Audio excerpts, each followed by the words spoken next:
Quanto custa cuidar de um cavalo? Para mim custa tempo. Eu cobro caro porque mexer com um cavalo você tem que estar disposto a se doar 25 horas por dia. Mas como 25 horas? Às vezes temos que tirar tempo da onde não temos. Passar madrugadas acordados, trocar o nosso sono, o nosso descanso, para poder se dedicar ao animal. Se você não está disposto a se dedicar desse jeito, não tenha cavalos. Muitas vezes falta ter atenção para nós mesmos, falta atenção para a família, para não faltar para o animal.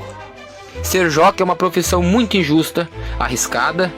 Você estaria arriscando a própria vida e muitas vezes não ganha um simples muito obrigado. Se você está ganhando 10, 20 corridas, você é o melhor, mas experimenta perder uma corrida, você não presta. Tem vontade de ter um cavalo, mas não tem tempo?